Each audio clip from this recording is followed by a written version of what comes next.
मैं हूं वीरेंद्र कुमार और आप सबको हमारे चैनल एश्योर साइंस क्लासेस में बहुत बहुत स्वागत है। आज मैं आपको कॉम्बिनेशन ऑफ रेजिस्टेंस पढ़ाने जा रहा हूं अपने इस क्लास में।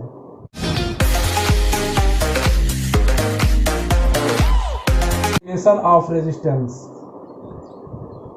कॉम्बिनेशन ऑफ रेजिस्टेंस या combination of register, combination of register. ये रजिस्टर क्यों लिख दिया? क्योंकि जिस तार में रेजिस्टेंस लगा रहता है, जिस कंडक्टर का रेजिस्टेंस हम लेते हैं उसको हम लोग कहते हैं रजिस्टर। हिंदी में इसको कहते हैं प्रतिरोधों का संयोजन। हिंदी में कहते हैं प्रतिरोधों का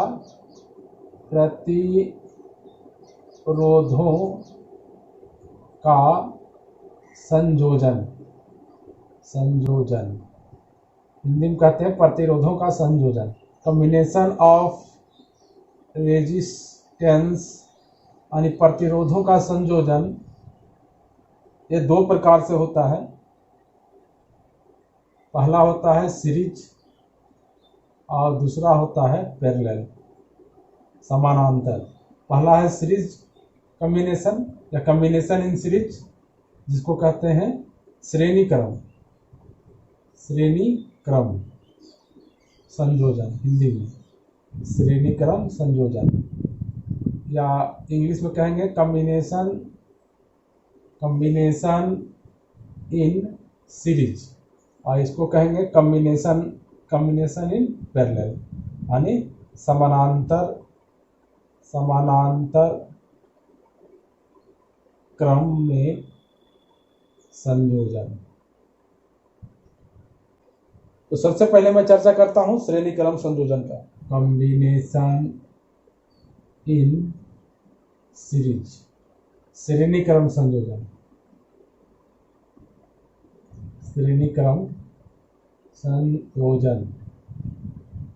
इस संयोजन में कई रजिस्टर 1, 2, 3 इस तरह से एक से अधिक रजिस्टर या एक से अधिक रेजिस्टेंस एक ही तार में जुड़े रहते हैं, जिसमें करंट, इलेक्ट्रिक करंट क्या होता है? समान होता है।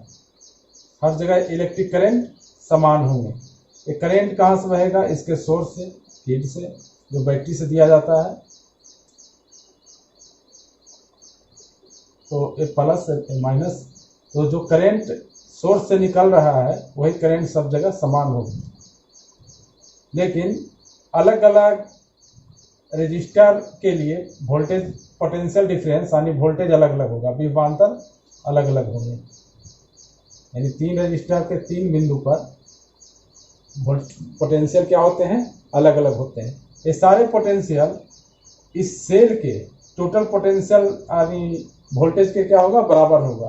यानी कुल विभवांतर के बराबर V1, V2 और V3 जोड़ने पर कुल विभवांतर के बराबर ही आएगा। इस क्रम में क्या होता है? करंट सेम होगा और वोल्टेज अलग अलग होंगे, जिसको मैं इस चित्र में अलग अलग मान दिया हूँ। इसका V1, इसको V2 और इसको V3। तो फिगर समझ गए। तो सीरीज कॉम्बिनेशन में हमने देखा कि परिपथ का कुल वोल्टेज है V, कुल पोटेंशियल डिफरेंस यानी विभवांतर V है, और इस रेजिस्टर का विभवांतर V1, R2 का विभवांतर V2 और R3 का विभवांतर V3।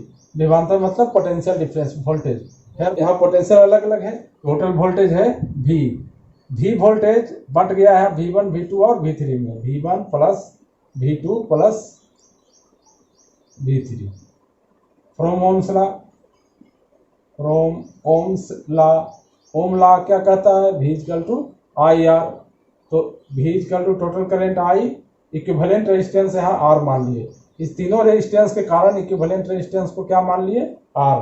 इक्विवेलेंट रेजिस्टेंस क्या है? समतुल्य प्रतिरोध। इसको R मान लिए। V1 में कितना है? करंट है I और रेजिस्टेंस है R1। Current I, resistance R1। V2 में current I, resistance R2। Current I, resistance R2।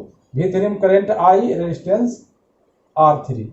तो यहाँ होगा IR। तो I सभी में कॉमन है, तो कॉमन बाहर ले लिए, R1 plus R2 plus R3। इस तरह से I कैंसिल होकर equivalent resistance R equal to R1 plus R2 plus R3।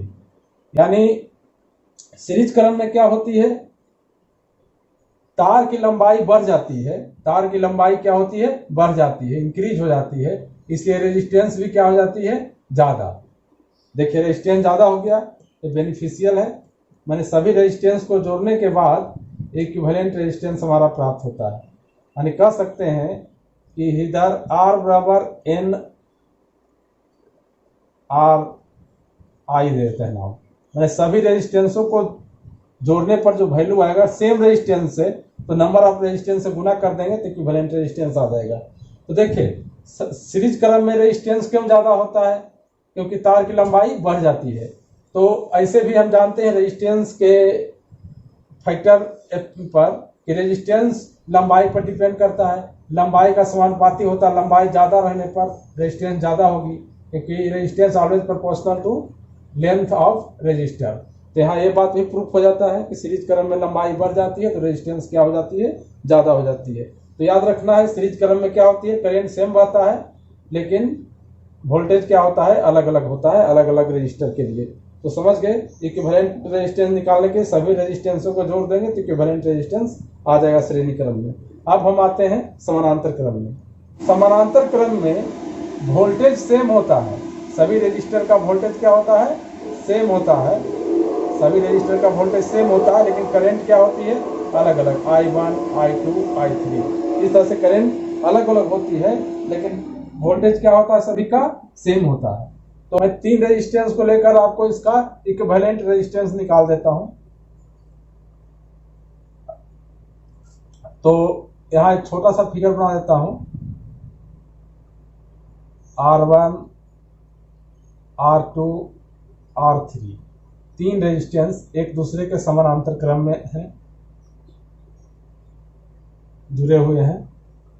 इसका इक्विवेलेंट रेजिस्टेंस कैसे निकालेंगे, करंट सभी में क्या है, इधर इसमें गया था I1 करंट, इसमें I2 और इसमें I3, टोटल करंट है I। वोल्टेज कितना है सर्किट का, सभी रजिस्टर पर वोल्टेज सेम मिलेगा, यानी इसका सर्किट का वोल्टेज है V। तो यहाँ डिस्ट्रीब्यूशन किसका हुआ, करंट का। तो current I equal to I1 plus I2 plus I3। Combination of resistance के न्यूमेरिकल्स भी बनाने में क्या होता है, करंट के डिस्ट्रीब्यूशन का बहुत महत्व है। अब देखो इससे I1 करंट गया इस तार से, तो यहाँ I1 करंट ही बाहर आएगा, इससे I2 गया तो इससे I2 बाहर आएगी और इससे I3। टोटल करंट यहाँ जो मिलेगा वो होगा I1 plus I2 plus I3, यानी ये करंट किसके बराबर हो गया, I के। तो यहाँ current I equal to I1 plus I2 plus I3। अच्छे समझ गए हैं, इस जंक्शन में करंट का डिस्ट्रीब्यूशन हुआ, यहाँ सभी करंट निकल गया। From Ohm's law V equal to IR, so I equal to V/R। तो I equal to V/R, equivalent resistance आप मान लिए। I1 equal to voltage same है V, वोल्टेज V क्या है, सेम है, देखिए यहाँ वोल्टेज V सेम है, यहाँ भी वोल्टेज V और वोल्टेज V। तो I इक्वल टू V/, पहला रेजिस्टेंस R1, पहला है रेजिस्टेंस R1, दूसरा V/, दूसरा रेजिस्टेंस है R2 और तीसरा है V/R3। इसमें देखिए वोल्टेज को कॉमन ले लीजिए, तो V कॉमन आ गया, तो 1/R1 plus 1/R2 plus 1/R3। इस तरह से और भी रहेगा तो और भी इसी तरह से बनाएंगे। V भी कैंसिल हो गया, तो V भी कैंसिल हो जाने के बाद तो क्या रिजल्ट आया, यहाँ रिजल्ट मैं लिख देता हूँ, 1/R यानी R equivalent equal to 1/R1 plus 1/R2 plus 1/R3। ये हमारा रिजल्ट निकल गया।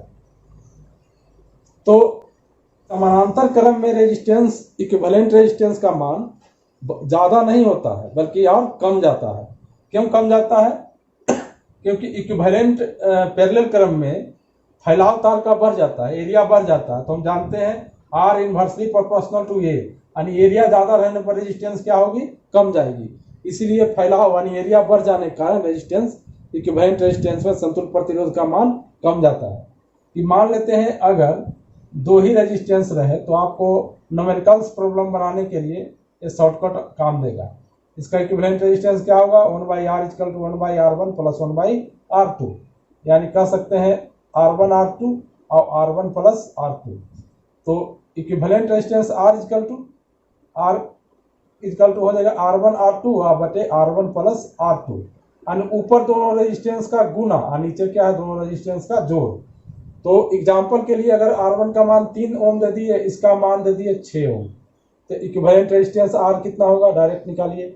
तो ऊपर गुना यानी 3 गुने 6 और नीचे जोड़ 3 जब 6 यानी 6 या 18 बटे 9, यानी इक्विवेलेंट रेजिस्टेंस आ गया 2 ओम।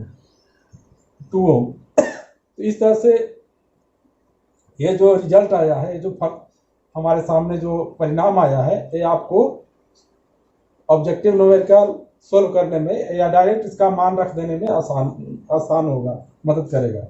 अब देखिए यही दो रेजिस्टेंस अगर सेम हो, R1 R2, यहाँ R1 R2 दोनों सेम हो, मान लेते R1 है, मान लेते हैं A भी R2 है, A भी R1 ही रख दिए, R1 R2 दोनों सेम है, तो 1/R इक्वल टू क्या होगा, 1/R इक्वल टू हो जाएगा 1/R1 प्लस 1/R1, यानी कि 2/R1, यानी कहने का मतलब R इक्वल टू हो जाएगा R1/2, यानी कि जो रेजिस्टेंस अगर सेम वैल्यू का है तो उस रेजिस्टेंस के मान को लिखकर 2 से केवल क्या करेंगे, डिवाइड कर देंगे। जैसे ये भी 12 ओम का है और ये भी 12 ओम का है, दोनों सेम मान का है, तो equivalent resistance R equal to क्या होगा, यहाँ 12/2 सीधे यानी आधा कर देंगे, यानी 6 ओम। ये तो सिर्फ 2 ही रजिस्टर के लिए हुआ। अगर कई रजिस्टर सेम वैल्यू का रहे, कई रजिस्टर अगर सेम वैल्यू का रहे, मान लेते हैं इस तरह से कई है रेजिस्टेंस, इस तरह से मान लेते हैं नंबर ऑफ रेजिस्टेंस n है, n क्या है, नंबर ऑफ रेजिस्टर्स, सभी का वैल्यू R, तो उसी तरह से निकालोगे कि 1/R इक्विवेलेंट E इसलिए दे दिए क्योंकि R वैल्यू दिए, 1/R plus 1/R plus 1/R plus 1/R plus इस तरह से n तक जाएगा, n टर्म्स तक। तो सीधे कह सकते हैं 1/R ही बराबर हो जाएगा n/R,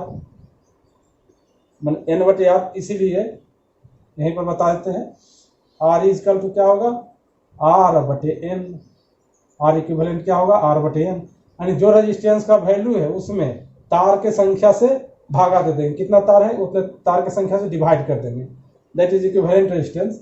तो 1 2 3 4 इस तरह से 5 10 15 20 जो भी है संख्या को मैं n मान लिया, तो संख्या से डिवाइड कर देंगे। एग्जाम्पल बता देता हूँ, जैसे मान लेते एक रेजिस्टेंस का वैल्यू है 6 ओम और इस तरह से 1 2 या मान लेते हैं ज़्यादा कर देते हैं, एक रेजिस्टेंस का वैल्यू 16 ओम, इस तरह से कितने हैं, 4 1 2 3 4 तार है, तो इक्विवेलेंट रेजिस्टेंस तुरंत कितना होगा, तो R इक्वल टू क्या देंगे, जो वैल्यू है सभी 16 ओम, यानी 16 बटे तार के संख्या 1 2 3 4 से भागा दीजिए R/n, तो 4 4 16, यानी कि कितना आंसर आएगा, 4 ओम। So easy. धन्यवाद।